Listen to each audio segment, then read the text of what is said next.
programang ito ay rated SPG. Striktong patnubay at gabay ng magulang ang kailangan. Maaaring may masiselang tema, lengguwahe, karahasan, sexual, horror o droga na hindi angkop sa mga bata.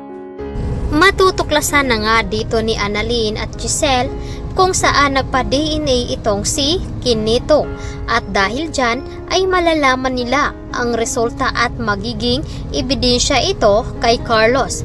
At dahil nga dito ay nagulat naman at napapaiyak itong si Giselle dahil hindi niya inaasahan na magkakaroon nga sila ng ebidensya laban dito kay Carlos.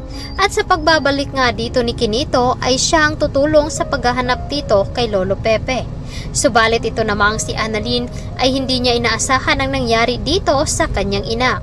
At labis ang kanyang pasalamat dito kay Regan at Harry dahil nga dumating ang mga ito doon sa bahay ni Lynette.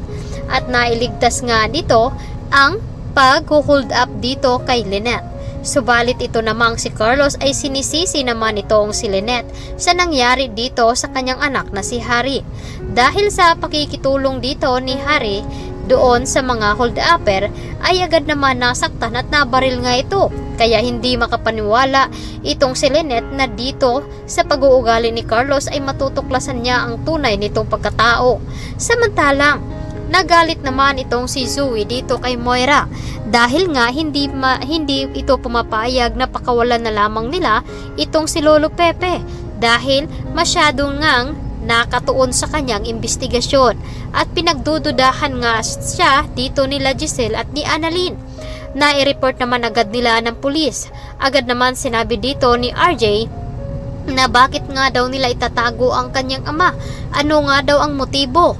Agad naman sinabi dito ni Giselle na iisa lamang ang pakay ng mga ito kundi ang paghihigante.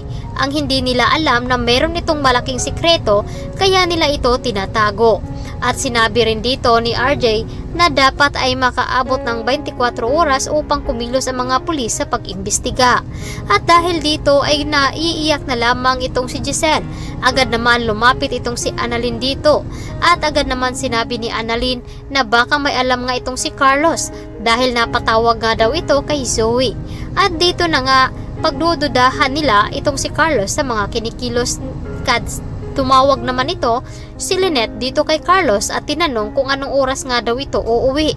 Ngunit nagalit naman itong si Carlos at sinabi niya na siya na nga daw ang magdidisiplina sa anak dito ni Lynette dahil masyado nga daw itong ini-spoil.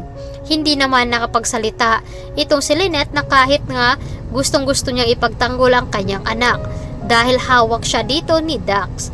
Samantalang sinabi naman dito ni Moira na dapat ay wag daw magpapahuli itong si Dax upang hindi nga sila madamay dahil pag nalaman dito kung sino ang nagutos at kung malaman dito ni Lynette na si Moira na naman ang may pakana ng lahat. Malaking gulo nga kapag natuklasan dito. Nasangkot rin itong si Carlos dahil nakikipagsabuatan itong si Carlos dito sa kanyang anak na si Zoe. At ito namang si Zoe ay pilit na pagtatalo dito kay Moira.